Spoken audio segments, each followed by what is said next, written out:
Hello everyone, welcome back to the RN45 education. आज मैं आप लोगों को 5 क्वेश्चन सॉल्व करवाने वाला हूँ। ये पांचों क्वेश्चन ऑलरेडी एसएससी एग्जाम में पूछे जा चुके हैं। जैसे पहला क्वेश्चन देखिए, दो ट्रेनों की गतियों के बीच अनुपात 7:8 है। यदि दूसरी ट्रेन 4 घंटे में 400 किलोमीटर चलती है तो पहली ट्रेन की गति क्या है। ठीक है, यहाँ पे जो है दो ट्रेन है। ठीक है, दोनों ट्रेनों की गति का अनुपात दिया गया है। कितना दिया गया है? 7:8। ठीक है, स्पीड रेशियो आप लोगों को दिया गया है। अब यहाँ पे दूसरी ट्रेन की बात हो रही है। दूसरी ट्रेन जो है 4 घंटे में 400 किलोमीटर चलती है। 4 घंटे में 400 किलोमीटर। ठीक है, तो यहाँ से दूसरी ट्रेन की गति आप लोग निकाल सकते हैं, दूरी बटे समय। ठीक है, यानी क्या आएगी आपकी 100 किलोमीटर प्रति घंटा। तो जो दूसरी ट्रेन की गति है वो आप लोगों ने निकाल लिया 100 किलोमीटर प्रति घंटा। तो यहाँ पे दूसरी ट्रेन यही है, इसकी गति निकल गई 100 किलोमीटर प्रति घंटा। ठीक है, आपको निकालना है पहली ट्रेन की गति। यहाँ से देखिए 8 का मान क्या हो गया? 100। ठीक है, अगर 8 में 12.5 से गुणा कर देंगे तो ये 100 आ जाएगा। ठीक है, तो इधर भी आप लोगों को क्या करना है? 12.5 से गुणा कर देना है। ठीक है, तो ये आ जाएगा आपका 87.5 किलोमीटर प्रति घंटा। ठीक है, तो पहली ट्रेन की गति क्या हो जाएगी? 87.5 किलोमीटर प्रति घंटा। Question number 2। दूसरा क्वेश्चन है, 3 भाइयों की वर्तमान आयु 3:4:5 के अनुपात में है। यदि 10 वर्ष बाद उनकी आयु का योग 78 होगा, वर्तमान में उनकी आयु कितनी है? ठीक है, 3 भाई हैं, उनकी एज दी गई है वर्तमान में 3:4:5 के अनुपात में। ठीक है, दिया गया है 10 वर्ष बाद उनकी आयु का योग जो है 78 होगा, वर्तमान में उनकी आयु कितनी है। ठीक है, तो मान लीजिए वर्तमान में आयु जो है 3 भाइयों की 3x 4x 5x, तो अनुपात क्या हो जाएगा? 3x/4x/5x। अब 10 वर्ष बाद, 10 वर्ष बाद, ठीक है, तो क्या हो जाएगा? सभी में 10 10 जोड़ना पड़ेगा, 3x + 10। ठीक है, और दूसरा क्या हो जाएगा? 4x + 10, और तीसरा वाला क्या हो जाएगा इस हिसाब से? 5x + 10। ठीक है, ठीक है, अब क्वेश्चन में दिया गया है उनकी आयु का योग 78 होगा, यानी तीनों को जोड़ेंगे तो 78 के बराबर आएगा। तो ये जोड़ दीजिए, 3x 4x 5x 10 10 20 10 30 हो जाएगा आपका। अब ये जोड़ने पे क्या आएगा आपका? 78। ठीक है, तो ये आ जाएगा आपका 12x = 48। ठीक है, यहाँ से x का मान आ जाएगा आपका 4। x का मान निकल गया।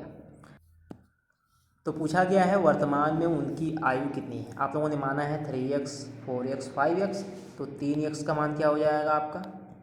12। x का मान 4 है, तो 3 चौका 12, 4x मतलब 16, 5x का मतलब क्या आ जाएगा? 20। तो 12 16 20, पहला वाला ऑप्शन सही है। ठीक है, वर्तमान में उनकी आयु जो है 12 16 और 20 है। आगे देखिए क्वेश्चन नंबर 3। क्वेश्चन नंबर 3 देखिए, ये काफ़ी अच्छा क्वेश्चन है। एक दुकानदार को 200 रुपये क्रय मूल्य वाले उत्पाद पर 25% की छूट देने के बाद 35% लाभ प्राप्त करने के लिए कितना मूल्य अंकित करना चाहिए। यहाँ पे आप लोगों को अंकित मूल्य पूछा गया है। ठीक है, 35% लाभ प्राप्त करने के लिए कितना अंकित मूल्य जो है होगा, ये आप लोगों को निकालना है। तो यहाँ पे जो है क्रय मूल्य दिया गया है 200। ठीक है, अब आप लोग ध्यान दीजिए, 35% का लाभ चाहिए। जब 35% का लाभ चाहिए तो 200 का कितना हो जाएगा? 35% कितना होता है आप लोगों का? 70 होता है। ठीक है, तो 200 + 70, 200 में 70 जोड़ देंगे तो आप लोगों का SP का मान निकल जाएगा 270। यानी कहने का मतलब है 35% का लाभ अगर चाहिए तो 270 रुपये में जो है बेचना पड़ेगा। तो यहाँ से CP तो पता है 200 है, अब क्रय मूल्य 200 है, 35% का लाभ चाहिए तो कितने में बेचना पड़ेगा? 270। लेकिन विक्रय मूल्य पूछा नहीं गया है, आप लोगों को पूछा गया है अंकित मूल्य। अब आप लोग ध्यान दीजिए कि क्वेश्चन में अंकित मूल्य वही होगा जहाँ पे 25% की छूट देने के बाद ये मूल्य जो है 270 के बराबर आना चाहिए। ठीक है, अंकित मूल्य जैसे मान लीजिए x है, अब इस पर 25% की छूट है। ठीक है, x का 25% छूट, तो x - x का 25%, तो ये जो आएगा ये 270 के बराबर आएगा, क्योंकि छूट देने के बाद भी तो जो बेचेगा वो 270 में ही बेचेगा। तो आप लोग जो है बाई ऑप्शन में जा सकते हैं। जैसे देखिए दूसरा ऑप्शन सही है इसमें 360। 360 अब यहाँ पे 25% की छूट है, यानी 4 से भाग करना है, यानी 90। यानी 360 में से 90 जो है माइनस कर लेंगे, कितना आएगा आपका 270। ठीक है, यानी 360 जो है आपका सही है। जहाँ पे 25% की छूट देंगे तो ये जो है 270 के बराबर आ जाएगा। नहीं तो आप लोग जो है फार्मूले का प्रयोग कर सकते हैं। आप लोग जानते हैं विक्रय मूल्य बराबर क्या होता है, क्रय मूल्य गुणे 100 प्लस लाभ प्रतिशत, ठीक है, बटे 100 होता है। ठीक है, तो इस फार्मूले से आप लोग जो है विक्रय मूल्य निकाल लेंगे 270। लेकिन आप लोगों को निकालना है अंकित मूल्य। अंकित मूल्य के लिए फार्मूला क्या होता है, विक्रय मूल्य गुणे 100 बटे 100 माइनस छूट प्रतिशत, डिस्काउंट परसेंटेज। ठीक है, तो विक्रय मूल्य आपका क्या आ गया 270, 100 बटे 100 माइनस 25। ठीक है, तो ये हो जाएगा आपका 270 गुणे 100 बटे 75।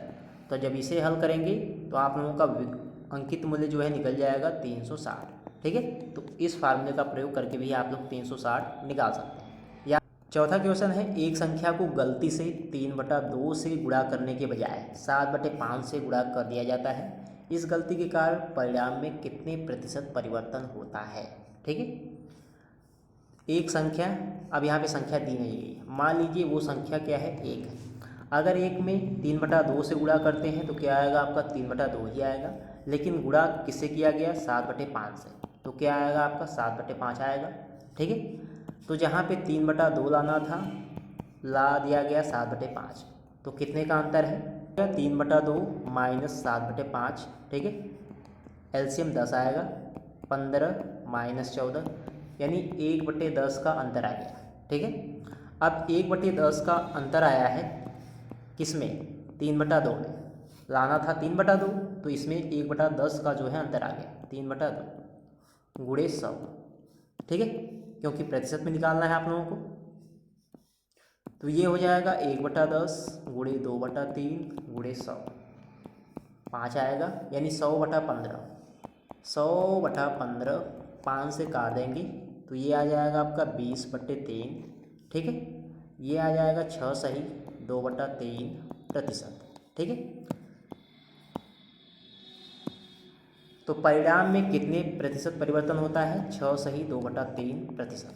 अगला क्वेश्चन देखिए, 5वां क्वेश्चन है, यदि एक आयताकार भूखंड की लंबाई 30% बढ़ जाती है और उसकी चौड़ाई समान रहती है तो नए और पुराने आंकड़ों के क्षेत्रफल का अनुपात क्या होगा।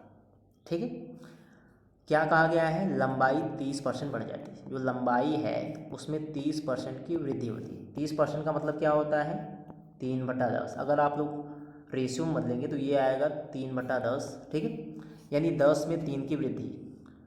लंबाई का मान क्या होता है, 10 से 13। ठीक है, यही होता है।